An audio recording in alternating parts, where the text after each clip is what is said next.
So many Mega Evolutions have been released in Pokemon Legends ZA, and I was personally waiting for the first ROM hack to implement them. And our winner to this contest was Pokemon Nameless. Okay, but what is Pokemon Nameless all about? It's a game that serves as the prequel to Pokemon Mega Power and the sequel to Pokemon Resolute. ROM hacks that came out over 10 years ago, but don't worry, you don't have to have played them to understand this one. You play as a young girl named Chronya. She is definitely a peculiar design character, but her wild appearance also translates into the gameplay, because we'll be playing through two entire new regions that feature stuff like gathering materials you can use for crafting, an entire new progression system that is based on battle arenas instead of gyms, an entire new storyline that introduces us to a very large variety of new characters. The game is also basically entirely open world, so you can go wherever you want, whenever you want. And of course, the main premise that drew me to this ROM hack, all of the new Mega Evolutions that have been implemented, which is why I'll be taking on this game with only Pokemon that can Mega Evolve. So let's grab our Keystone and see how these Megas look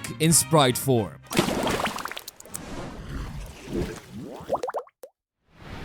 So right off the bat, you get thrown in as a young version of Chronya, and the story begins with her waking up on a cruise ship after oversleeping. But there's a problem, her mom isn't around, so we start looking for her and leave the room. I did first take a look at the menu, and this is where I noticed a brand new option called Think, something I don't really tend to do a lot myself, but it is a really neat feature. It allows you to see what the next objective is, dig deep in your memories so you can recap on what happened the last time you played in case you want to replay those story moments, but also some other pretty cool things like changing the difficulty, checking how Pokemon evolved, their friendship, and even changing their nicknames. But the coolest thing is definitely your skills. You've got archery, swimmer, strength, craft, and fossiligy. Each of these can be ranked up throughout your story and will unlock different features for you. Like for example, swimmer, if you level that up, you can eventually dive down to the ocean floor and even swim up waterfalls. There's also secret skills you can unlock, but we'll get into all of that later. But I do have to confess that something strange has been happening to me lately. Every time I look in the mirror, my reflection just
get right back into it. When we talk to the Black Belt in the hall, we find out that our mother is none other than Athena, the general of the Valo Empire. The other cabins are locked for now, so we head west to the bow of the ship. And here at the front, we finally meet our mom. During our conversation, she mentions that we won't be able to return home, but doesn't say where home actually is. Our destination now is the Cyenn Region, a place where our father supposedly lives, but we haven't seen him in years. And just when things start to calm down, boom! The ship starts shaking and the Dark Workers attack us. They're a mercenary group that shows up across any region, usually hired to do someone's dirty work. Our mom quickly realizes that the Valo Emperor himself must have ordered the attack. It's clear that there's some serious political drama going on here, but our mom goes off to fight the Dark Workers herself. but they were one step ahead, setting up a trap that sends her below deck. This fall could have definitely killed her, and since these dark workers don't want any witnesses, they go after me next. However, with my quick thinking, I'm able to escape them by jumping into the ocean. The villains assume that we won't survive, and to erase any traces of their crime, they decide to blow up the entire ship. After jumping from the ship, we awaken on a small island, and the moment we move, a man nearby notices that we've come to. His name is Gavin, a member of Cyenn's information agency that's been investigating the SS Brightness incident. After hearing us out, he brings us to a group waiting nearby. There we meet 3 new characters: Gavin's father Galen, the squad leader Virtus, and the muscle of the group, Bruce. Their team discusses finding survivors from the wreck, but they quickly realize that someone has to look after me. They decide that we should stay on the helicopter for safety, but before heading out, Gavin gives me a permanently mega evolved Lopunny, which is supposed to protect us. Probably the most powerful starter we've seen in any Pokemon game. As they head out and things start to settle down, a dark worker appears, having waited for the perfect time to strike.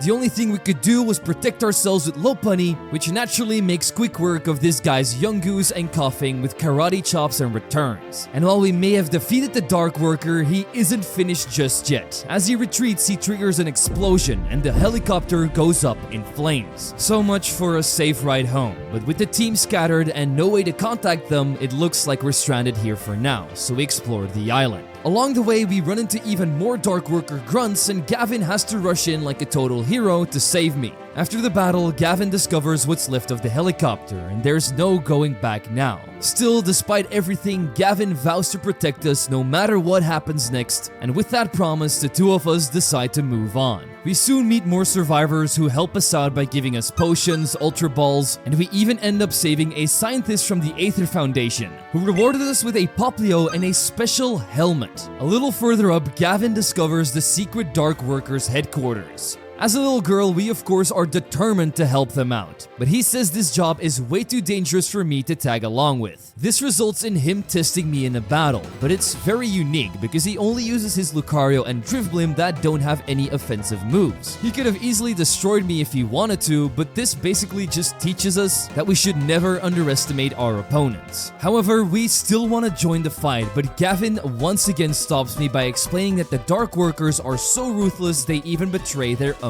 family. He shares his own personal story where his wife was a ninja working for the Dark Workers and she ended up betraying him, and in the end even kidnapped their own daughter just because her boss told her to. A cruel event that unfortunately doesn't stop me from following him into the hideout. As we finally approach Galen, a mysterious ninja-like figure shows up behind him and strikes him down. He then goes on to attack me, and while we try to protect ourselves with our Pokemon, this is an unwinnable battle. I mean, he just strikes me down with his level 67 Marshadow. What do you expect the little girl to do? Luckily, I managed to distract him enough so that Galen could get back up and attack him from behind. He's able to overpower the ninja, and for whatever reason, we learn that it's a woman, and she even starts apologizing, because if she didn't carry out this attack, her boss would have done something terrible. She ends up vanishing after this, and we head outside where we see that Gavin has been stabbed. In his dying breath, he says this was done by the same ninja that attacked us, and his last words were, "Sorry, father, I have failed you." Galen is clearly shook about the death of his son, but he tells us to carry on. We can grieve after we've all gotten out of here safely, and so we're able to meet up with Bruce, who's already infiltrated the HQ. We relay all of the information to him and go further into the hideout, where we find Virtus injured. And since he can't fight anymore, we promise to help out ourselves by storming all the rest of the grunts and defeating them one by one with Mega Lopunny. In order to do this, we did have to find a key to open up the door to the commander's room that ended up being hidden behind a painting. We then open the locked door and we instruct Galen and Bruce to tell our father that we're dead.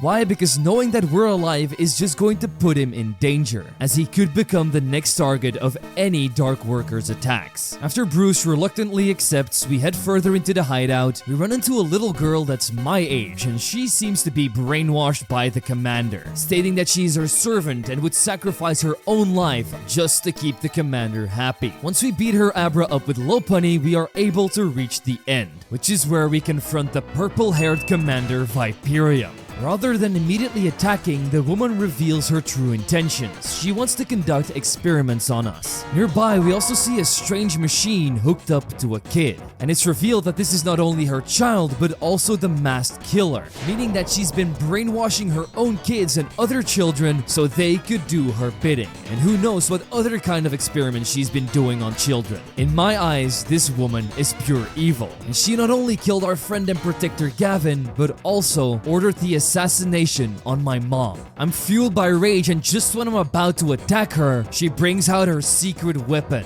Type full. Naturally, me and Lopunny protect ourselves and take down this monstrosity, but this makes her lose control over the entire thing, and as Silvally starts to rampage, the entire hideout begins to collapse, causing us to fall through the floor. After Type Full flees, Bruce arrives to arrest Viperium, but he's concerned about our safety. However, just when he's about to arrest her, the hooded ninja appears and says that he's already sent dark workers after us to end me off. So Bruce has no other choice than to leave them behind and go in search of me. And as they leave, Galen comes in to save the mind-controlled kid. And just before we get to know their name, it pans back to me stranded inside of the middle of a cave. As we try to traverse it, we notice a familiar Pokemon off to the side. It's Silvally, so we try to calm it down, but nothing seems to be working. Until I remember the helmet we got from the Aether Scientist that's supposed to calm down Type Full. Using the helmet reveals its true identity, Type Null, and it joins our team permanently. However, it doesn't have a Mega, so we absolutely won't be using it. With it, we could continue onward, but we end up being ambushed by dark workers. Without hesitation, we rush out toward the shoreline only to find that it's a dead end. And so once again, we're forced to leap into the sea to evade being captured. After 2 hours, we end up awakening in an underground chamber, surprised to have even survived. Here we encounter Bruce, who says that a Lapras ended up saving us. But just when we're about to have a fun reunion, an earthquake occurs, blocking the path with rocks, and Bruce ends up demonstrating his strength by breaking through them with his bare hands, showing us what true power looks like.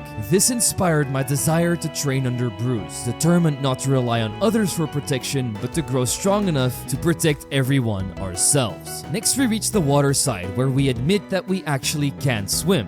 Ironic, given that we've survived 2 leaps into the ocean already. This leads us to a brief lesson in bravery where we jump in anyway, and this scene then transports us to a new town. This is where Bruce lives, and it's called Monolith, and this is basically our new home, because Bruce promises to take care of me as a daughter from here on out. Once we arrive at his house, we meet Cyenn, Bruce's daughter and our new sister. And after she invites us to come play at her secret base, the game ends up continuing after a 12-year time skip. Now we have full control of a much older Chronya, looking like the silvered hair Amazon that we know of Pokemon Mega Power, if you ended up playing those games. We now follow a peaceful daily routine in Monolith Town, helping villagers and keeping busy, but at least I'm happy with my life. But on this very morning, we got a letter from our sister Cyenn, who has since become a member of Tyron's Elite Four. We also learned that Bruce has resumed working on his old job, but then a mysterious figure named Grima appears. She works as a prosecutor in the Cyenn Information Agency and is a new colleague of Bruce. And she has a very troubling update for me. Bruce is missing. Last seen going after Team Delta, the notorious crime organization that has been popping up all over the region, and of course we want to help out. And even though our help gets turned down by Grima because we're not part of her agency, we still vow to go and find Bruce ourselves. So we grab our trusty Mega Bow, which we can use to Mega Evolve Pokemon. Luckily our Lopunny isn't going to need it, and we then head outside to the black market dealer Meccan to buy a town map and Pokédex. We can now also utilize our skills and levels fully, but some of them haven't even been unlocked yet, and the others are all level 1. We then head out to Prism Forest, where we encounter a familiar face, Vindica, the mayor of Shadir Town. She offers us a little help and lays out the mechanics of the game, like checking out signs, because they not only indicate the recommended level you need to be, but also what Pokemon are in a certain area. As we traverse further to the forest, we can find mineral deposits. I always check these as much as possible because they contain items that you can use in crafting or to sell for money. We then notice a very strange Pokemon across the pond. This one is called Guardian Alarina, and they're an elite Pokemon, part of a new addition that was added in the latest update. However, this one is level 99, so we'll have to not battle it right now, but But if you defeat these elite guardians, they reward you with useful items like bottle caps, and they can be rebattled infinitely. Because we are big and strong now, we can also kick down berries from trees, and we also finally learned how to swim, because HMs are not in the game. It's all Chronya doing the work. But stuff like cutting down trees are skills that we need to acquire later. But we're about to learn a new skill right now, because after leaving Prism Forest, we encountered a camping spot, where we encounter a mysterious man named Ted. He's a handy craftsman following in the footsteps of his father. His father used to be acquainted with Bruce, but he has sadly passed away, and Ted is now traveling the region to continue his craft. And he even shows his skills by immediately crafting a shell bell for me, and then offers to teach me how to craft. We pick up the skill rather quickly, and this brings us up to crafting level 1. And it allows us to make quick claws, amulet coins, repels, experience shares, ethers, and shell bells. But you of course need to gather the right materials in order to make them. Now that we have turned ourselves into a crafting bench, we can arrive in Shedder Town, where we meet Vindica again. She gives us a tour of the place, but eventually we run into two characters, Genba and Absol. Vindica introduces them, explaining they work for the Cyenn Information Agency and have been partners since childhood. We naturally immediately ask about Bruce, but they cannot reveal his status, because we're not officially part of the rescue team. Absol explains that unlike Genba, she isn't an official agent, but she can still gather information and steal things. Genba then changes the topic, bringing up Casper, the leader of Team Delta, last seen in Enif City. And Absol is sent away to quickly investigate that, but we realize that this was only done because Genba doesn't want her overhearing what he's about to say about the events from 12 years ago. Genba asks me if I know the most famous traveler in all of Ceylon, and of course we do. His name is Kaiser, and he reveals that he is going to be our new partner, helping out on the research for Bruce. Because even though Grima didn't initially want us on the team, Genba is okay with us secretly pursuing Bruce together with Kaiser. Even though we tell him that we don't want any help because we are the ones that are supposed to help people, Genba doesn't seem to care and immediately heads off. This prompts Vindica to continue the tour, introducing us to the battle arena. And this is sort of like the new gym system, where we'll start off as a level 1 defender, and my goal is then to defeat another current level 1 defender. After this, we become the defender and have to face 3 more challenges to increase our rank. I didn't want to take on the arena straight away, so I started to look around first. And I realized that I couldn't go north or east yet because some kind of cave was calling to me in my brain. After entering, we meet the Sage of Balance, one of the 6 power sages in the game. He not only gives my Lopunny Pokerus, which makes training her up a lot easier, but these 6 sages also work as nature changers. Like if you want to make your Pokemon adamant, you need to go to the attacking sage. If you want to make them balanced, you have to go to this guy. After this, I checked out the surrounding routes and caves so I could grab some new Pokemon.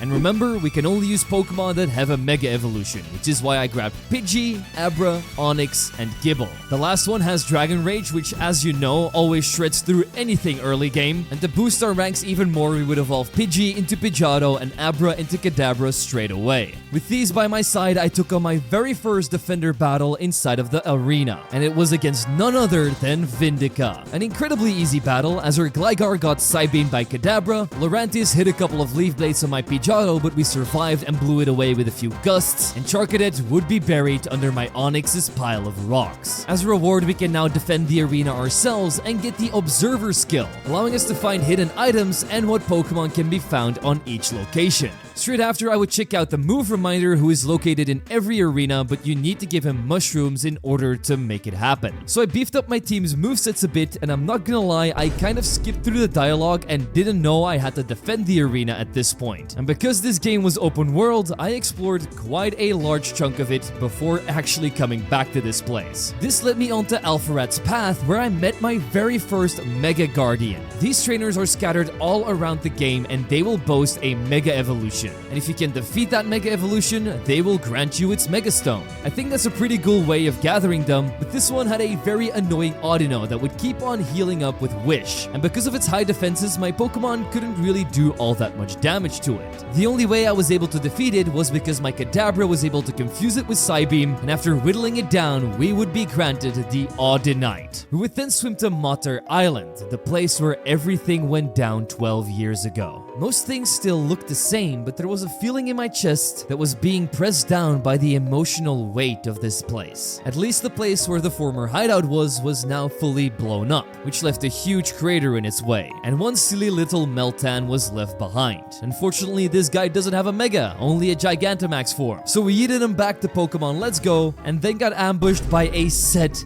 of stairs. This is by far the funniest thing in this entire game. Stairs, trees, Pokeballs, they will all attack you because they're being mimicked by actual trainers. So watch out when you're trying to cut down a tree or pick up a Pokeball, because you might be in for a surprise Pokemon battle. My curiosity also led me to Izar Path, a place where I could capture myself an Audino, so yeah, we can now officially evolve our very first Mega Pokemon already. However, I did start to realize that I might have been in the wrong place, because the Gardevoir Mega Guardian was here and she required a level 40 team at least to beat her, and my boys were like mid-20s. Still oblivious as ever, I pushed onward to Enif City, a giant city and the home of the Name Raiders, so I can finally give my Lopunny a nickname. Speaking of nicknames, if you want Pokemon to be named after you and support the channel at the same time, you can do so by signing up as a member. Okay, self-promo done, let's head to the local fossil museum. This is where we get a lesson in fossiligy, a skill that's now at level 1 and allows us to find fossils inside of mineral deposits, but it's only at level 1 now, so the chance is pretty low. There was also a university inside of the city, but unfortunately we weren't allowed to enter. Might be a side effect of basically running around in a bikini. On Capella Path, I would defeat some trainers which allowed my Gible to evolve into Gabite. I'd also capture a Swablu and a Shuppet here before getting Absol's Megastone 2 after completing a little quiz. I tried to check out this place even more, but the trainers had Pokemon that were like level 40 and 50, so I trekked back and went south, which led me to Marfic City.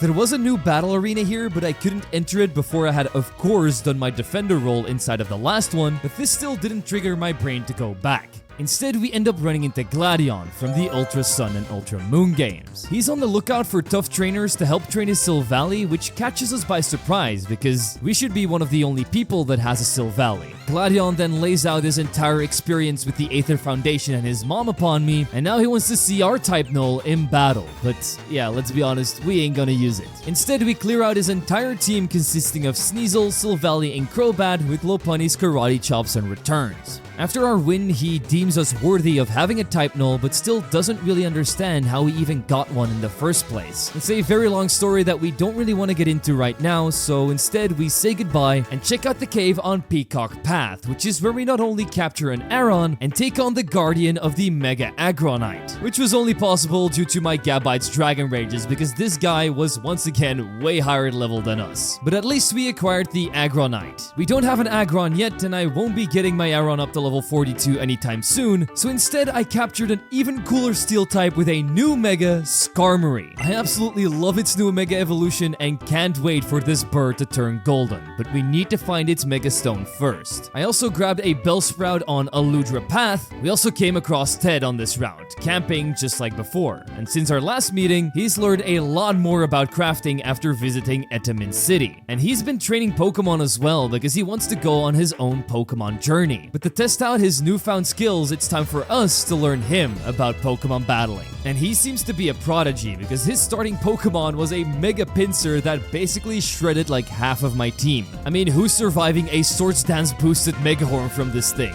I'll tell you, not a lot of things. We were able to chip it down a bit with Aron's Iron Head and Lopunny's returns, but in the end, we needed our very own Mega Audino to tank a couple of hits and finally squash this nightmare bug, but he still had an entire team waiting. So I introduced his Tentacruel, Graveler, and Breloom to my Gabite's Earth Powers and Dragon Claws. And as a reward, we get another lesson from him, bringing our crafting level up to 2. We can now make Bright Powder, King's Rocks, Soothe Bells, Super Repels, Max Ethers, and Max Revives. Me and Ted then go our separate ways, but we run into a very special Mega Evolution Guardian. The guardian of the Raichu X, a Mega that hasn't even been introduced to the games yet. So naturally, I was incredibly excited to use it. Its location is also perfect because Pikachu is also catchable on this route. So once I grabbed the Mega Stone, I captured the little yellow rat as well, and now we just had to find a Thunderstone before we could unleash its Mega power. Luckily, my brain finally stopped farting, as we finally went back to our defender battle in Shedder Town's battle arena. At this point, my Pokemon were definitely overleveled for the challengers we were facing, so it didn't take longer than a couple of minutes to defeat the first two. This led us to our final challenger, Kaiser. So I guess we should show our future partner what kind of metal we're made out of.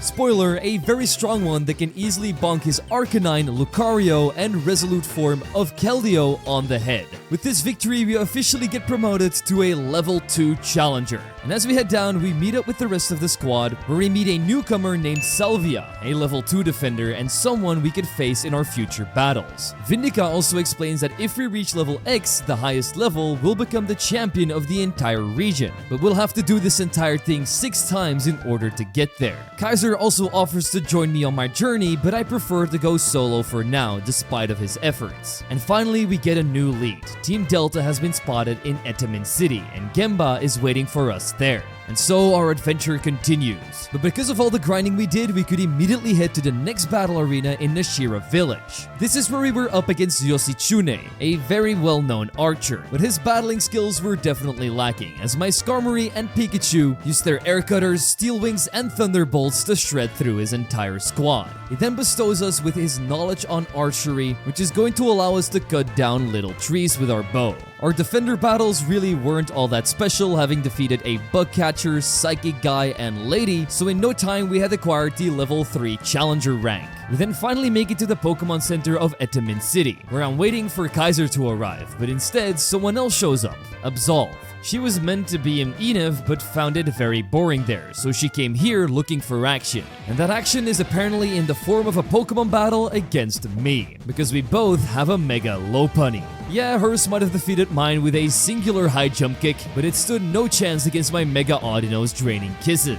And the rest of her team would get swept with returns too. After witnessing how good we are at battling, Absol asks me to be her mentor, but we decline. She explains she wants to match the strength of Gemba and her grandmother so that she can hopefully one day also protect the people around her. Just then, the rest of the boys arrive and Gemba drops a lead. Team Delta has a secret base in the southwest part of the city, and that is going to be our next target. But I wanted to prepare by stocking up on items and checking out what the city had to offer first. They had a fossil revival place, restaurants, mega guardians that were way too high level for me to take on right now, but also a special place called Ebin Incorporated, a place where you could buy random Pokemon eggs, useful items, and even Master Balls for $100,000. But we don't even have money to buy clothes, so I don't think a Master Ball is in the cards for me right now. What we could buy was a couple of evolutionary stones at the local Pokemart, which allowed us to get Raichu and Victreebel. Incredibly excited to use this one. And what better place to test it out than Team Delta's evil hideout. Naturally, they had quite a lot of strong Pokemon in here, but let's be honest, look at this Mega Raichu X's new stats. You think this thing has a problem taking down goons? Absolutely not. I do very much like that they turned this into a physical attacker, which means that the Raichu Y form is probably going to be a special attacker, just like they did with Charizard back in X and Y. Inside, we also meet with Absol, who says that Gemba and Kaiser are downstairs infiltrating the hideout further, but she seems puzzled. Why would Gemba infiltrate the hideout without his Pokemon? She realizes that he might just be a very skilled gentleman, and as she leaves, I start to wonder if Gemba really isn't that great of a trainer at all. We follow shortly after, but uh-oh, there's an arrow tile spin puzzle here. Nothing like sliding around in circles to make you feel slightly nauseous, but we had to persevere because further in, Gemba was waiting. Kaiser has already gone down without him, and he admits that he is indeed not a good trainer, and didn't even bring a Pokemon team, but at least he heals us up and will help again if needed. We go down together with him, and here we spot Kaiser and Absol in stealth mode. They're eavesdropping on a Team Delta leader speaking to a prisoner in a cell, and a name that we haven't heard in 12 years, Viperium, comes up again. The leader reveals that this prisoner is a failed experiment of Viperiums with a bomb implanted to make them an assassin, and if they fail to follow her commands, it would detonate. But the leader has apparently defused the bomb and is controlling the situation pretty well. The prisoner also has a sister named Eliza, a gifted scientist that assisted Team Delta with this experiment, and now this prisoner is compelled to work for them. After this, the leader turns towards our party and notices that we had been listening all along. But even more shocking is that it's actually Galen. but now with white hair. He saved me 12 years ago and we're shocked that he's actually joined Team Delta because it's a team that he used to fight against so willingly. He can't really explain what happened, but he also can't let us stay because this is Team Delta's base and he can be seen as a traitor, so he orders us to leave. But since we don't want to back down, we now face a true test of my warrior spirit as we have to prove ourselves in a battle against Galen. So let me show you the power of my Mega Raichu X as he thunder punches through his Mega Sharpedo and Heracross with much ease. For his Tyrantrum, we do swap out into Skarmory, who can sweep it back to the old ages with a few Steel Wings, and while his Haunter is able to take down 3 of my team members with Shadow Balls and Destiny Bonds, we eventually come out on top. After the battle, we demand an answer. Why would Galen side with Team Delta? And he simply says,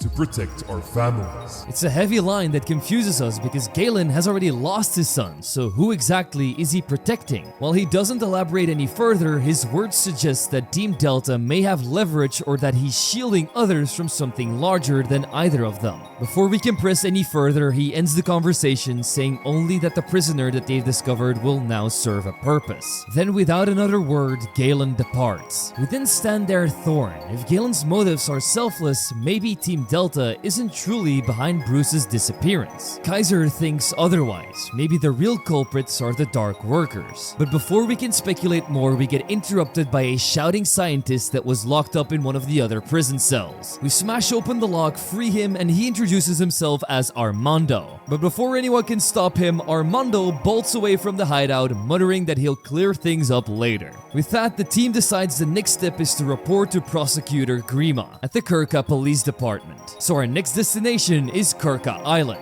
We leave the hideout and outside, Absol groans about being reassigned to the Valo region because Genba doesn't seem to trust her. And because she's not an official agent, she has to follow orders. He also mentions that he'll be speaking to her father, Virtus, the same Virtus who saved us 12 years ago, and now the chief of the Science Police Department. After Genba leaves, we question Absol about his strange behavior. Why doesn't he have any Pokemon, yet refuses to let her help? That's when she reveals the truth. She and Genba were kidnapped as children, and he was the one who helped her escape. This is why she owes him everything, and probably why he is so protective over her. After hearing this terribly heavy story, we try to lighten the mood by challenging her to a quick race. And as she accepts and we walk off, the camera lingers on a sinister figure that emerges from the shadows. It looks like the same assassin from 12 years ago. But whatever is going on here, it's definitely not only Team Delta at play. Now it's time to explore again. So we defeat the Lopunnyite Mega Guardian, which I don't really know why it's even in the game since you already have a Mega Lopunny. We also capture a Slowpoke and enter the Zosma Battle Arena. This is where we face Defender Gatry. His team consisted of Fraligator, Inteleon, Medicham, and Drifblim. But when you have a roided up electric rat that can quite literally punch a hole in every house's drywall, it becomes pretty trivial to take out your opponents as we just spam Thunder Punch throughout this entire team. And after becoming a defender ourselves, we were up against 3 more challengers that were easier to defeat than capturing a shiny in Legend ZA, because those things are everywhere. With the swift display of Skarmory's power, we became a level 4 trainer and swam all the way to Zosma Town. We learned that one of the warehouses here is closed because apparently some Team Delta activity has been spotted nearby. So we'll definitely have to investigate this with the squad later on. We also leveled up our Fossiligy by listening to another scientist yap about them for hours upon end, and we would also find the sealed chamber of the Sage of Agility. So now we can give our Mon speed buffing natures. Shortly after, I would get myself a Pidgeot which I could use against the Pidgeotite Sage in a one-on-one battle that saw mine come out on top just because it could hold a Choice Band. With the Pidgeotite in hand, I would have a conversation with a Pokeball. No, I'm not joining your disguise cult. Leave me alone. I then approached Peacock Path again, and this time I would find the Sage of Strength. The trial we had to go through here was incredibly funny because she didn't want me to fight her with my Pokemon, but actually with myself. I mean, have you seen these abs? I literally carry a bow with me everywhere. And with Chronya's moveset being Aerial Ace, High Jump Kick, Rock Slide, and Play Rough, I don't think the Shedinja, Spiritomb, or Furfrou ever stood a chance against the Amazonas. Naturally, after this display of brute, muscle, strength, we could now change our Pokemon's nature to something like Adamant to buff our attack. Our next location was Talitha Path, and on the surrounding area we found 2 more Mega Guardians. From the first one we ended up getting a Mawalite, but from the second one we finally got to see Mega Raichu Y. And I don't want to say nothing, but the X variant is definitely my favorite of the two. I mean, why else would I be able to destroy it with just 2 slams? Now that we can use both forms of Raichu, I naturally captured a second Pikachu, so I always have the option of using either one in battle. And they also needed different stat distributions because one of them is a physical and the other one a special attacker. Now that we can officially use another Mega Evolution, I swam all the way over to Calf Island, which is where we find Gladion and Silvally battling a Dark Worker of all things. These guys shouldn't even be around anymore. It's kind of funny because the Dark Worker somehow mistakes Gladion for me. I know, how is that even possible? I'm a girl, he's a guy, I got silver hair, he doesn't. But we learn it's because they link Silvally to me, because they think that's the only Silvally that exists. Anyway, after their battle is over, we explain everything to Gladion about how we got our own type null. And he then says that we remind him of the first ever Alola champion. And that makes him want to become an even stronger trainer. So we'll probably have to face him again in the future. But what concerns me is that the Dark Workers know that I'm still alive. I definitely need to watch my back from now on. After this, we explore the island and the surrounding waters and end up capturing a Staryu. Because who doesn't love that new cursed Starmie form they introduced in Legend ZA? I still get nightmares of that thing chasing me around with its long legs. But he would surprisingly not be the next Mega Pokemon we would unlock. It would be for another team member, the Golden Mega Skarmory. And even though the trainer guarding it was level 60, it doesn't matter when you've got a Mega Raichu Y with static that can paralyze and turn it into next week's dinner with a few thunderbolts. And with these Skarmory acquired, we can now polish our own bird's nails. After this, I would find a checkpoint that would lead me to the Tyron region, but I needed a passport in order to get there. So for now, we won't be going there. Instead, we arrive on Kurha Island, where we start searching for the police department. Along the way, we find Genba and Absol talking to each other. We bring up that Absol absolutely doesn't want to go to Ivara, but the conversation ends up flipping. She actually wants to return home now because Team Delta was sighted there. This could put her grandma in danger, and since this is her only living relative, she needs to go and protect her. Just before she leaves, she also asks me to become Genba's mentor and teach him about Pokemon battles, but he doesn't seem too keen on that idea. And to send her off for real, she's going to wait at the police department for one final battle against me. This leaves me behind with Genba, and he reveals that there's absolutely no Team Delta back in her hometown, and the reason he's protecting her so hard is because of a very dark secret that happened 12 years ago, something to do with her parents. But she can't know about it, and neither can we apparently, because after this he ends up leaving. So let's challenge Absol and send her packing after criminals that don't exist. Just like last time, she starts off with her Mega Lopunny, and even though we're able to hit a Thunderbolt with Raichu, she is able to crush me with her thighs shortly after. I bring in Pidgeot, tank a Jump Kick, and then Wing Attack it into oblivion. My other Raichu then proceeds to Thunderbolt and Thunder Punch himself through the next 2 Pokemon, Seadra and Ninetales, but her last Pokemon ended up being a Zoroark, so I swapped out into Skarmory, but it used Transform, so now it's Skarmory versus Skarmory, I guess. But guess what? I got a bigger Golden Gun that might only have not very effective moves, but because my attack stat is so much higher, we can easily Steel Wing our way through ourselves. I mean, what do I say? Sometimes you just gotta punch yourself in the mirror. With another win under our belt, Absol takes off, literally, as Virtus prepares a helicopter for her departure. With Absol gone, we can finally enter the police department, and here we immediately spot Grima. We report to her that Team Delta probably isn't connected to Bruce's disappearance. Grima agrees and reveals that that's not even his actual name. It's Cyrus, not only a friend of Kaiser, but also the prosecutor from the Cyenn Information Agency. He explains that Kaiser once saved the Cyenn region, and ever since then, several government officials have been assassinated. The problem is that the killer is only known as the Shady, and nobody has ever even seen them before, which leads many to believe that Kaiser is the killer. But Cyrus insists that this is false because the murders were officially linked to Sevii, the true villain from Pokémon Resolute, and Cyrus wants to stop this story from spreading out, which is why we got paired with Kaiser in the first place and why Bruce's name might be caught in the same mess. He then heads upstairs for an important meeting and we get approached by a talking Zoroark. She mentions that her name is Eliza, and we say that we actually know her sister Elus. For some reason, she didn't realize that her sister was still alive and then goes out in search of this heartless witch, as she calls her. After this, we go upstairs ourselves and we overhear a conversation between two powerful trainers, Uranium and Nelson, both champions of different regions. Nelson somehow recognizes my mother, Altina, and admits something unexpected. He's Viperian's nephew, and even reveals to have worked for the Dark Workers 5 years ago. He was brainwashed by his own aunt, but was able to escape while stealing one of her staffs. Nelson also suspects that Bruce may have been captured by Viperium herself, and then he departs, returning to his League duties. After this, we join a meeting with Virtus, Gemba, Trevor, Kaiser, and Cirrus. Virtus remarks that we remind her of Bruce, determined, brave, and unwilling to give up, and we need to discuss the next steps for our plan of finding out who's after the murders and where we can find Team Delta. So Trevor, Gemba, and Kaiser will head to Cyenn University to investigate a professor possibly working with Team Delta. Meanwhile, we get assigned to go alone to the Akamar Desert, where suspicious activity has been reported and clues about Bruce might be found.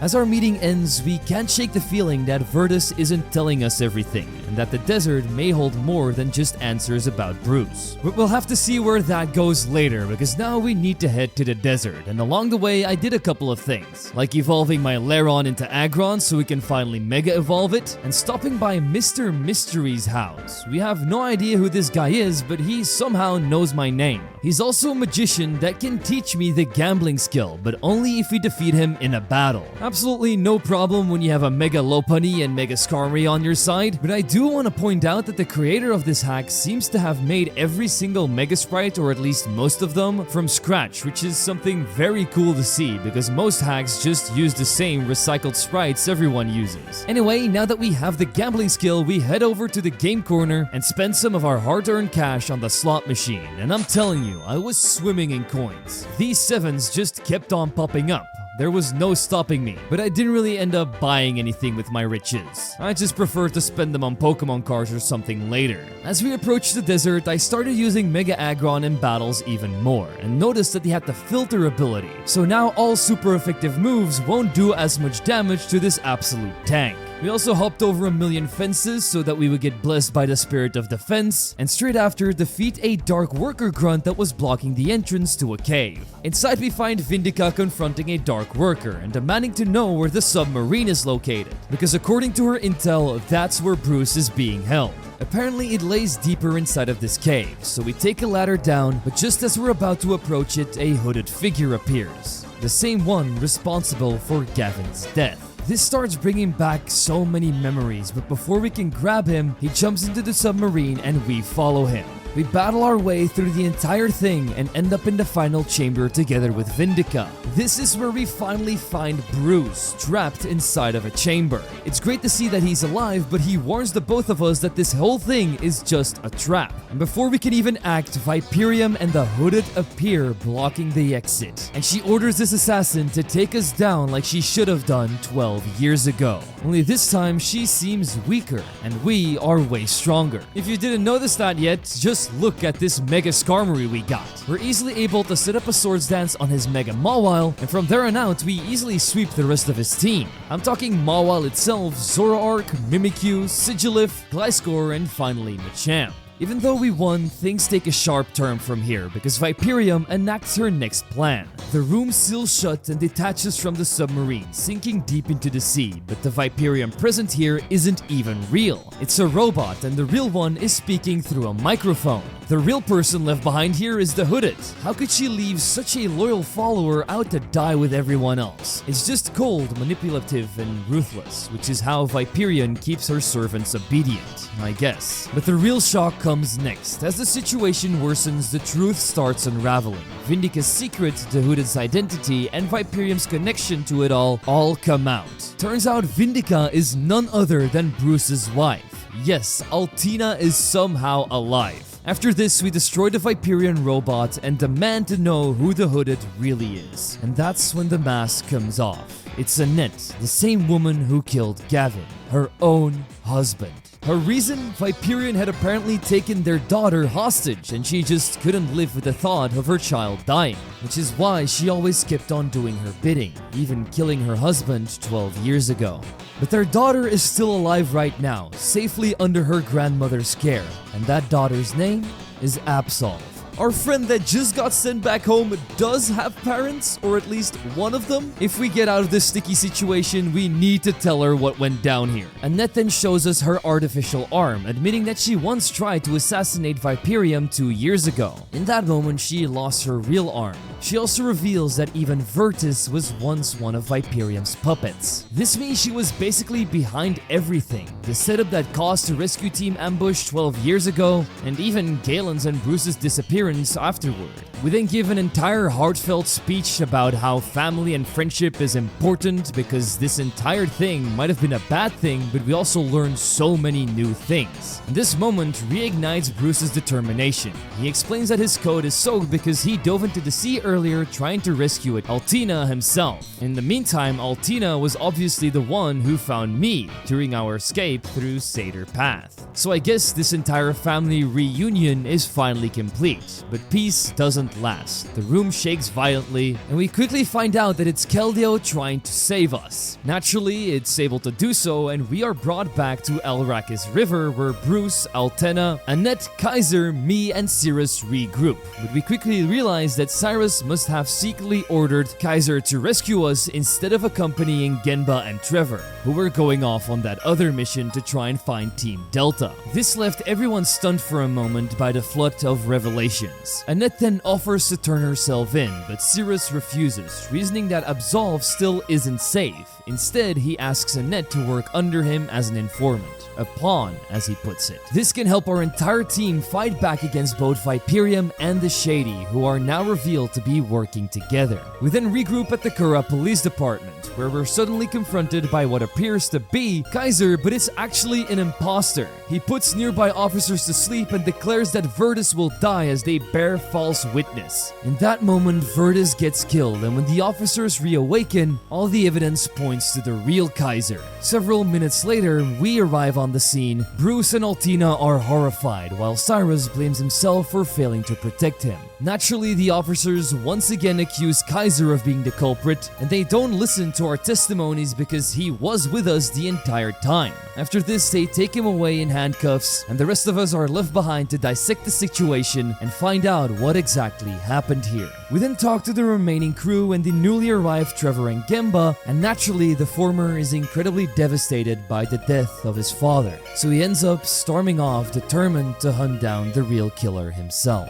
I'm pretty sure that this is exactly what the true mastermind wanted, but at least we get some good intel from Trevor, who points out that Zalzma Town is probably the enemy's next target. So that's where our squad's next destination is going to be at. We do make a quick pit stop at the next battle arena along the way, where Mega Raichu Y ends up shredding through an entire team of Jill's Pokemon, and with the help of Mega Skarmory, we can also easily defend our title from the upcoming 3 battles, which increases our trainer rank to level 5. Now it was time for us to regroup at Zalzma Town. Altina reports back that Cyrus found Genba inside of the logistics center. So now we gotta go and give them backup, but Bruce is going to sit this one out to recover from his earlier injuries. Just before we want to head out though, I get stopped by Mr. Mystery, who wants a battle, but he had the exact same team as last time. So after defeating him easily, he insists on talking, even though we aren't really in the mood. He mentions that Casper, a friend of his, actually owns the logistics center, and mentions that it's a possible dark worker hideout.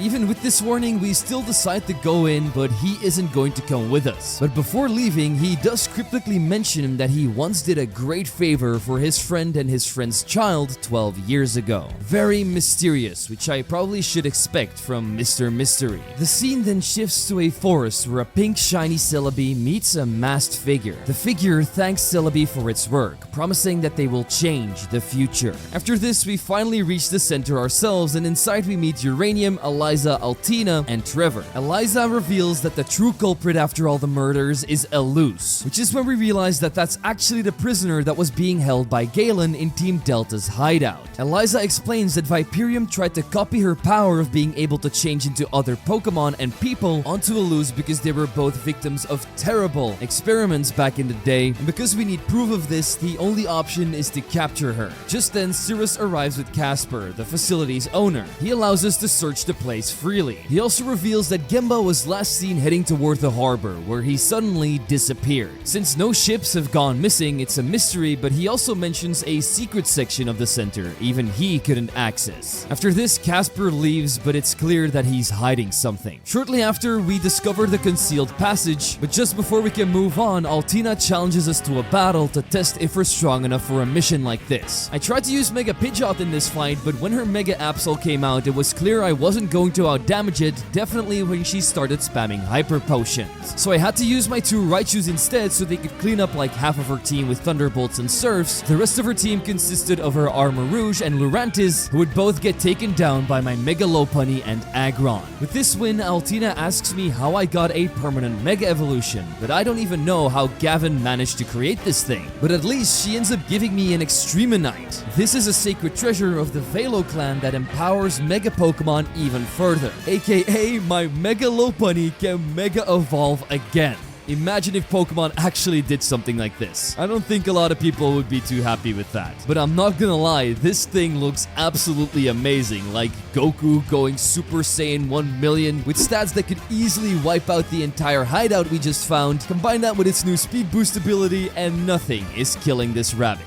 As we moved further through the base, we saw many arrow tiles, teleport puzzles, and dark worker grunts, of course, and one of them is revealed to be the little girl from 12 years ago. You know, the one that was brainwashed and basically pledged her entire loyalty to Viperium? She's all grown up now and batshit crazy as ever. So we wipe her to the side easily and meet up with Gemba further in the hideout. With his ninja skills, he's been eavesdropping on Viperium, who's speaking with Elus and a masked person. Here she reveals that she did indeed frame Kaiser for the murder on Virtus. The masked figure is revealed to be Viperium's child and argues back, saying she has no right to call herself their mother. It's also revealed that this child once served as a tactician for the Dark Workers' original boss, Lumiere, and helped during the Orange Village attack. Gemba can't take it anymore. These people killed his father, so he rushes in so he can enact revenge. But Elus and the masked person end up escaping using a repaired submarine. Viperium ends up staying behind and throws out the Pokemon that beat me all those years ago, Marshadow. But we're no longer the wee girl from back then and stand up to her like a real Amazoness would by dismantling her in a Pokemon battle. She led off with a Mega Gengar, not the best matchup for my Lopunny because I couldn't hit it with anything, so I swapped out into Aggron, who couldn't even do anything, got confused, and killed by 2 Shadow Balls. It also easily one-shotted my Raichu, and when I brought in Skarmory and hit a Steel Wing, she ended up swapping into Charizard on the second turn. Naturally, it finished me off, so I brought in Raichu to shock it down with a Thunderbolt. She would then bring out my own boy Swampert. Naturally, I had to make him feel good, so I let him KO my Pidgeot, but then I stopped playing around, brought in Mega Lopunny, and took him down with 2 Body Slams. His Crobat would then unfortunately confuse me and take me down with Aerial Ace, which just left me with Raichu to face her remaining 3 Pokemon. I don't know how this was possible, but my Cheetos Rat got it done. I'm talking thundering Mega Gengar, then hitting another 2 Thunders on Marshadow without missing and paralyzing it, and it then also got paralyzed so we couldn't move. I thought this would be the easiest kill of my life, but her Frostlass ended up KOing herself with a curse, and that was the end of Viperium's team. Even though we won, Viperium is able to escape again, and outside, Gemba manages to fight off grunts on his own, which technically are his first victories as a trainer. I know, absolutely wonderful, right? We don't really have time to celebrate because together we go after Viperium, who ended up being betrayed. Her allies had abandoned her, taking away the submarine, and that allowed us to capture her at last. She breaks down, lashing out at Gemba, mocking him about his father being a pawn and reminding him of all the people she used. For some reason, Gemba believes she's right, that he doesn't deserve to live, and that his father's sacrifices were unforgivable. So he ends up storming off, leaving us worried that he'll be going down a dark path. We are, however, capable of taking Viperium into custody City, and after this we head over to the Pokemon Center again. We end up regrouping at the Pokemon Center where Viperium ends up taunting Eliza one last time, but she isn't having any of it and takes her away. Annette then arrives and reports that a Cyenn University professor once tried to create Mewtwo, much like Team Rocket once did, and Team Delta may be reviving that project. So now our next target is the university in Inif City so we can stop that from happening. After this, the team dispersed and there were quite a few things I had to do, like capturing a Kirlia and defeating the Mega Guardians for Gallade and Swampert. Naturally, I would evolve Kirlia into Gallade so I can immediately evolve its Mega Evolution. A pretty cool thing also ended up happening in Marfik City. That's where I had to defeat Cordelia, a strong flying type trainer, and as a reward for doing so, she gave me the Bird Call skill. Now we can whistle birds and fly all over the region with them. I also went to the local battle arena here. This is where we faced off against Defender Travant, a guy that seems to be obsessed with using perfumes. And he says that I smell pretty bad. I mean, what did you expect from a wild woman like this? That she wouldn't put you in a suplex after a comment like that? Let's destroy him and his team. First up was his Mega Audino. That was no match for my steel types Aggron and Skarmory. Lopunny would then take out Manectric with a return before getting put to sleep by her Breloom Spore. So Skarmory had to come in once again and deal with it by using Aerial Ace. Raichu's Thunderbolts then dealt with Azumarill and Furfru, and Mega Pidgeot's wing attacks easily brought down Rybomb B. Even though we won this battle, we naturally also had to do the 3 defender battles. Those ended up being against some pretty notorious trainers like Blaine, Skyla, and Riley. Like usual, we destroy them and reach our level X challenger rank, which should be the highest one, but our story is definitely not over yet. Because upon our arrival in Inif City, we are met by Altina and Cyassine, who's on her break from her Elite Four duties. However, things quickly turn emotional because apparently me and Altina are biological sisters, not adopted at all. Bruce is our biological father and had hidden the truth years ago to protect us. We let this settle in for a while until Cyassine asks about the mission. Our goal is still to clear Kaiser's name, and to do that we need to head over to the university to group up with Cyrus. The scene cuts away and we see a masked figure discussing a secret project with an unseen professor. It's clear they're spying on someone within the university, but suddenly Gemba appears before we can find out, and he's determined to unmask this mysterious person. Before he can even act, Galen arrives and Gemba is struck down instantly. To his shock, Galen then calls the masked figure his child. Yes, the very same child created by Viperium for the type Full experiment, now adopted by Galen. But things twist again because another version of the Shady figure ends up appearing, and the other two flee the scene while Gemba is left bleeding on the floor. The new Shady then approaches Gemba and offers him a grim deal. Die here or live by working for me. Broken and defeated, Genba accepts, and this sets up his darker path seen in Pokemon Mega Power. We pan back to us and we are here at the university with Cyrus, Altina, and Cyassine. In that moment, Gemba stumbles in, bloodied and dazed. He mutters that he's already dead and renounces his status as an agent right there. He also warns Cyrus about the professor being watched by the Shady. The scene then shifts to a secret lab where Neil and Tyra are both present. These are the lead professor and the other the assistant. They discuss continuing the Forbidden Mewtwo project funded by none other than Casper. The assistant warns that this could destroy their careers, but the professor insists that it's for progress. And this basically confirms what Cyrus always expected.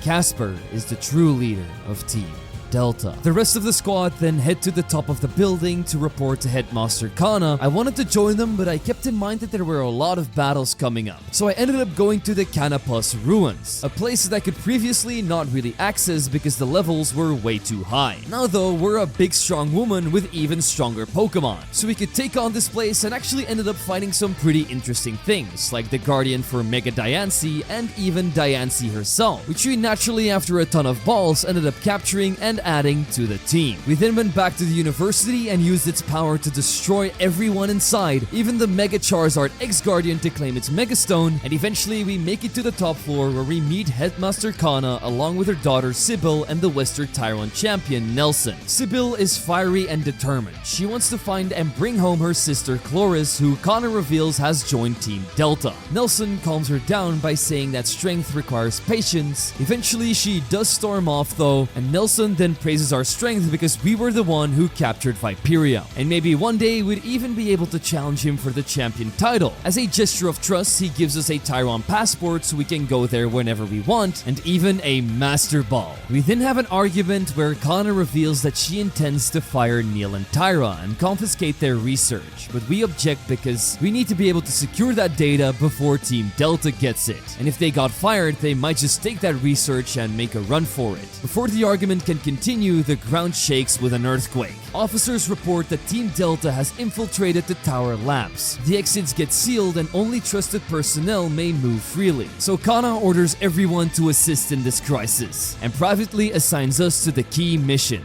find Neil and Tyra and take down Team Delta. So we descend to the basement where we meet Armando, who hints at a key card somewhere hidden nearby. But this place was like an entire maze for me, with teleporters going in all directions, and it kind of felt like going through Sylph Go as a kid for the very first time again. Eventually though, we are able to reach the lower floor where we face off against Tyra. She didn't really put up much of a fight, but this is basically how it went. We took down her Mega Blastoise with Raichu's Thunderbolts, slashed open her Victory Bell with Skarmory's Sharp Claws, earthquaked the skin off of Heliolisk with Diancie, chopped off Sawbucks's horns with Lopunny, and destroyed Altaria with an Ice Punch from Gallade. Even though we can get past this point, Galen was waiting up ahead. We once again demand answers from him as to why he turned to the dark side, but he just says that he hasn't changed. He lost his family once and will do anything to protect the one he has now, even if it means siding with darkness. So I guess we have no choice but to clean him up too. We start off amazingly by knocking out his shark with Galen. Pidgeot then deals with his sword fighting Doug by hitting it with a few wing attacks. He then brings out Tyrantrum, so I send in Mega Lopunny and set up a Swords Dance before taking it out with a Karate Chop. Heracross and Garchomp easily get one-shotted by returns, but this left her with Gengar. I wasn't sure if my bounce was going to do the trick, so I went back out into Raichu and shocked it back to the graveyard. With this win under our belt, we can finally move on through the final teleporter that brings us to Professor Neil, or at least that's what we thought, because this was actually Mr. Mystery in disguise. He explains that he and Casper are trying to prevent the Shady's plans and not aid them.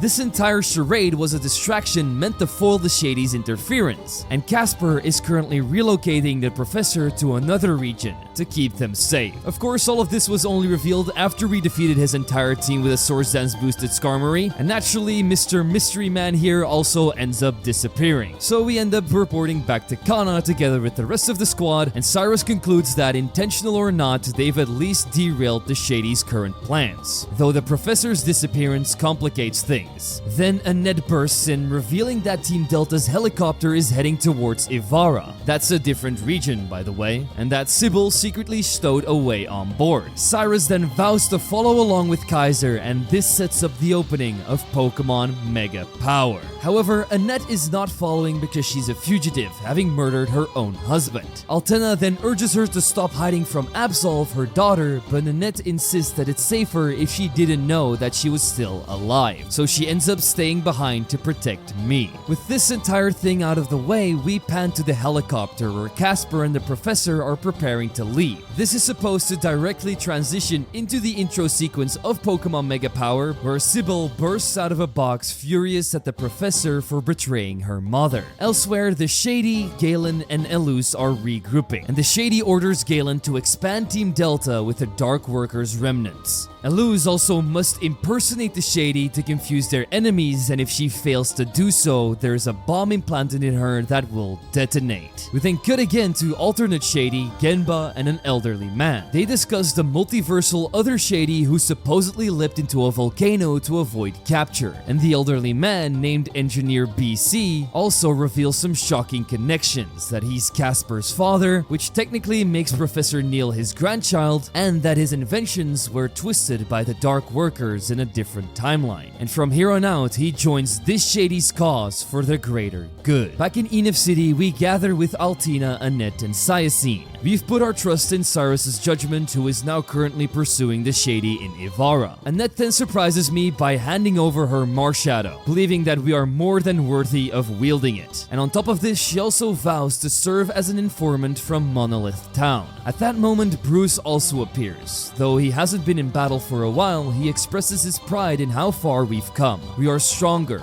wiser, and ready to chase our own destiny. And that destiny is going to be to become the strongest trainer in all of Tyron. But in order to do that, we need to challenge the Western Tyron League. And that means it's post-game time, baby. And there was so much still waiting for me. And since there isn't really all that many story elements anymore, I can basically go throughout this entire part in any way I like with the open world model. I started off by following the Akamar Desert to Graphia's town, the only one I still hadn't explored in the main region. Here we gathered Blaziken Knight by defeating its Mega Guardian, and when we headed west, we found another new section of the desert where we ended up running into Ted again. Just like last time, we defeated him in a battle, but at this point I was way too strong for him because we swept his entire team with my Swords Dance boosted Mega Skarmory. In return, he would bring my crafting level up to 3, so we can now fully utilize it with leftovers, rare candies, max repels, elixirs, max elixirs, and sacred ashes. I also ran into a giant pyramid where we could grab Banette's Mega Stone, sure that the mythical Pokemon Genesect because, let's be honest, who's using this thing? And I also ended up fighting one of those special guardians I mentioned at the start. This guy was named Gregu, and each time you would defeat him, he would just drop an elixir for you. So really nothing all that special. With our new passport, we could also finally enter the new region. And the first spot I went to was White Wave City. Apparently, this region has a total of 6 more badges for me to acquire before we can even take on the Pokémon League. These can basically be taken on in any order you like and whenever you want, so for now I left them alone and started exploring this entire new place. Grabbing the Megastones of Venusaur, Kangaskhan, and Heracross, while also capturing a Kangaskhan for myself so we can immediately use its Mega. I would also capture a Manectric and get jump scared by this cursed Dubwool before reaching Rosetown, a very important place. Mainly because this is where we could finally get the Meganiumite. I would have definitely preferred to use it earlier, but I guess better late than never. We easily defeated its Guardian with the help of Mega Kangaskhan and Skarmory, but now we just need to find the location of Chikorita. I also ended up grabbing the Manectricite from this place. I still wouldn't take on the gym here though, and instead headed over to Brightlight City. At the northmost end, we find a large airport. When we approach the doors, however, we hear muffled voices that are arguing and shouting, so we end up entering it,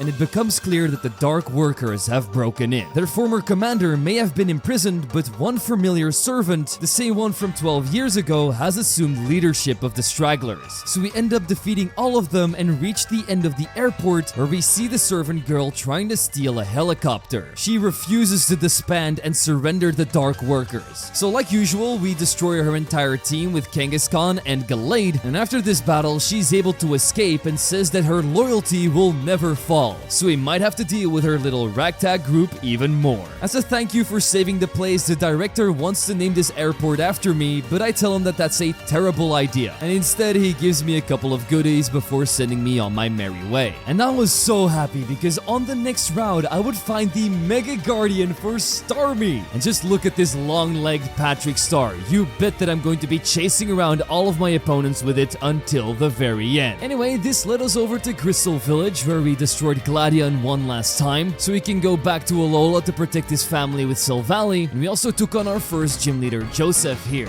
A very easy battle where my Mega Starmie walloped all over his Mega Charizard Y. We did end up getting one-shot by his Gengar Shadow Ball to turn after, but Kangaskhan could come in and crunch his way through this and the incoming Shedinja. Skarmory would then knock down Executor and Weavile with Steel Wings and Aerial Aces. This just left him with Archaludon, and that bridge easily got destroyed by my Lopunny's Karate Chops. This would see me get the Glory Emblem, and then I would immediately move on to White Wave City to take on Sheila. Besides her using a Mega Heracross that easily got destroyed by Skarmory, I would actually sweep the rest of her team with my Lopunny, who at this point can basically stomp anything into the ground if she wanted to. With the Power Emblem acquired, I also evolved my Shuppet into a Bannet, because it was time to get our second new starter Megastone by defeating the Fraligator Guardian on a random beach. And I have to be honest with you, it just looks so much better than its 3D variant. The extra head should just always be a little more down, so it doesn't feel like something hanging from its neck. But even with its new awesome look, it was still no match for my Mega Manectric. Now we just gotta find a Totodile so we can test this boy out. But first we needed to save this giant Primarina from 2 poachers, which ended up being way easier easier than I thought. And as a reward, this giant Primarina starts speaking to me and now allows me to buy gold bottle caps from her. I'm pretty sure you can just use them to max out your Pokemon stats, but I never ended up using them. When I tried to enter the third gym battle building, however, we got stopped by a blue-haired trainer named Pandroa. She somehow recognizes me and knows about everything I've done, and that inspired her to become a Pokemon trainer herself. She has the same goal as me actually, becoming champion. So why don't we test her strength right here and now? And while she did have a pretty cool team of Mega Aggron, Breloom, Cinderace, Lantern, Lapras, and Arbok, they did not stand a chance against my Swords Dancing Bunny. After our battle, she heads off to Skylight Village where she lives along with her brother, the current Pokemon champion. And if you wanted to challenge him, we needed some more emblems. So I started by challenging the next leader, Megan. I tried to utilize Mega Banette in this game, but it didn't end up working out, as her Mega Ampharos easily shocked me down to the ground.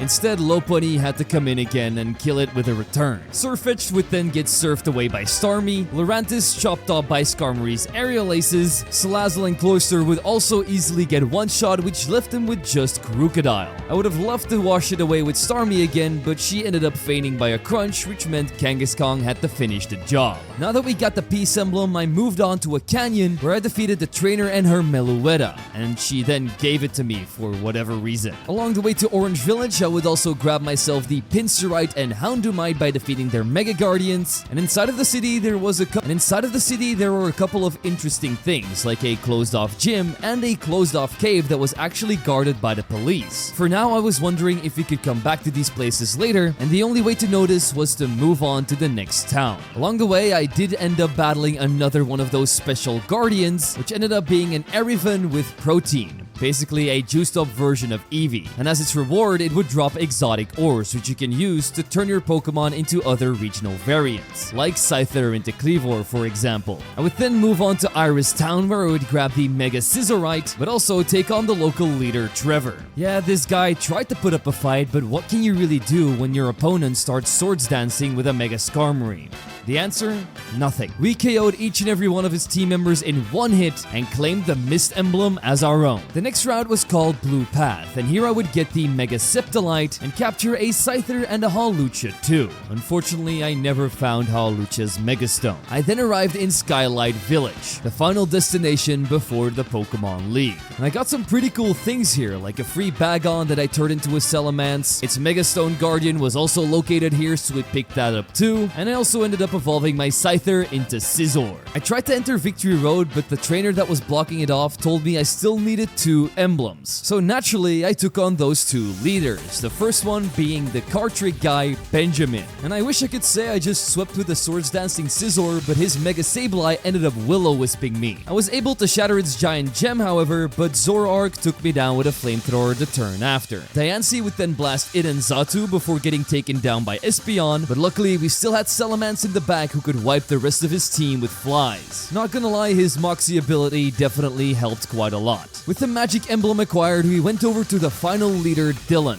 And this is kind of how it went. We easily one-shot his Aerodactyl with Manectric, and then the rest of his team got swiped up by my Mega Salamance's flies. With the skill emblem acquired, we could just head over to the Pokemon League, but there was something I still wanted to do, and that was checking with Annette to see if she had any intel left. She apparently got a letter from Uranium about a masked person sighted in Orange Village. So the 2 of us head there to investigate, and we meet up with Uranium and Eliza too. We suspect that the Shady sighting might actually be Elus disguised as the Shady, possibly even the one who killed Virtus. Then Alma appears, confirming that the masked person was indeed seen near Orange Cave. So we end up forming a plan since Elus's bomb is controlled by the Shady, and we can't hack it, but destroying the receiver could stop it. Annette knows where the receiver is hidden and volunteers to handle it, while I go and distract Elus so we can capture her alive and uncover the Shady's true plan. With all of that down, we head into the cave and prepare for battle. First thing we do is defeat the Mega Garchomp Guardian so we can get its Megastone, but after this we go through the cave and run into each and every one of our friends one at a time, but the way they're speaking just doesn't line up, and I quickly deduce that it's actually Elus disguising as them, so we end up beating all of them in Pokemon battles and track her down to the deepest part of the cave. this is where all of us managed to trap her. She casually drinks a soda pop, mocking everyone for cornering her because she knows that if she loses, the bomb inside of her will detonate. Eliza then steps forward, declaring that she doesn't even recognize Elus as her sister anymore because she's nothing but a hollow shell, a failed creation of Viperium now hiding behind the mask of a Team Delta grunt. We start to wonder if she even has a true form left, or if she's too afraid to reveal what she's become. But with no other way to stop her and prevent further chaos, we step forward to battle her, determined to end this before the bomb can go off. First, we walk all over her Mega Houndoom with my Starmie Surf. We would have also been able to take out her Mimikyu if she didn't heal it up with a full restore and then took me down with a Leaf Blade. My Scizor is able to slash it up just like Musharna and her very own Scizor, but along the way we took too much damage which caused her Weavile to finally take me down. And the rest of her remaining team members fall to my Lopunny just like usual. Now that she's defeated, Annette arrives just in time, striking her from behind and destroying the signal receiver, preventing the bomb from detonating. But before Elus can reveal anything about the Shady or Virtus's death, she begins to cough violently. The soda pop she drank earlier was poisoned. Rather than the risk of being blown up, she chose to die on her own terms. So we quickly take her to the clinic at Orange Memorial. Here doctors manage to stabilize her vitals, but she has suffered severe brain damage and may never wake up.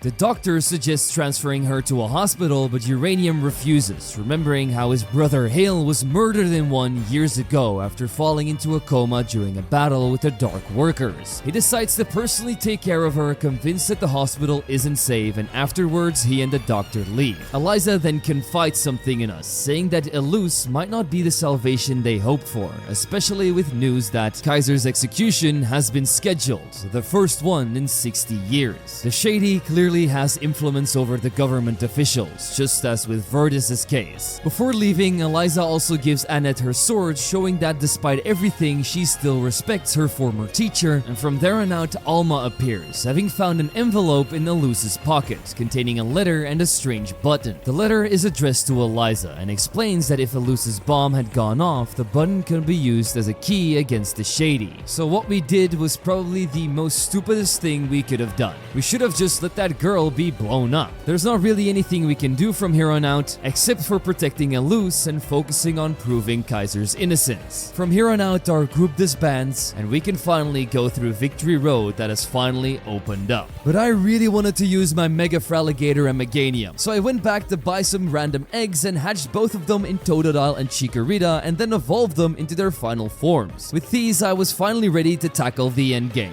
Just as we try to head up the steps of Victory Road, we end up running into Prandrora again. She just finished having lunch with her brother, the champion, and mentions that he's waiting for a strong new challenger, and wonders if that challenger might be me. So like last time, we gotta show her how strong we are so we can take down her brother. So let's sum it up real quick. Starmie washed away Aggron. Skarmory aerial aced Breloom. Mega Meganium would drain the life not only of her Lantern, but also Lapras. This big plant dinosaur is already cooking. I'm loving it. And the final two team members, Cinderace and Arbok, easily got knocked down by Fraligator. Now that this battle is over, all we had to do was go through Victory Road, which only took like a couple of minutes, and boom, we're in the Pokémon League, or as they call it here, the Challenge Bridge. Because we wouldn't just have to defeat 4 Elite Four members and then the champion, it ended up being 6 powerful trainers now, which was kind of over the top, not gonna lie. Anyway, the first bridge guard would be Garrett, and he would boast a very powerful Mega Raichu X, but not powerful enough for it to withstand my Meganium and Lopunny's Giga Drains and returns. We'd also wash away Charizard with Fraligator's Hydro Pump, cripple his Scizor with Raichu's Thunderbolts, erode his Metagross with Starmie's Surfs. Skarmory would then deal with Banette after hitting it with a few Brave Birds, and he then just gave up, using Explosion with his Weezing to end off the battle. Onto the second guard, Ariana and her Mega Sceptile. I was preparing to sweep with Mega Skarmory after setting up 2 Swords Dances and taking this thing out easily, but I would miss a Steel Wing on Farigiraf, which allowed it to take me out with Thunderbolt. This made the fight a lot harder, but definitely not unwinnable. With Meganium taking out Farigiraf in a couple of turns, Raichu thundering away her Gyarados even after it used Bounce, Fraligator then knocked down Gengar with a few Hydro Pumps and died to Dubwool, but only because it kept healing up with full restores. But she wouldn't stand for much longer as Starmie used Surf Earth to take this and her final Pokemon Ninetales out. The third guard was Lamar, and here I finally used my Mega Fraligator,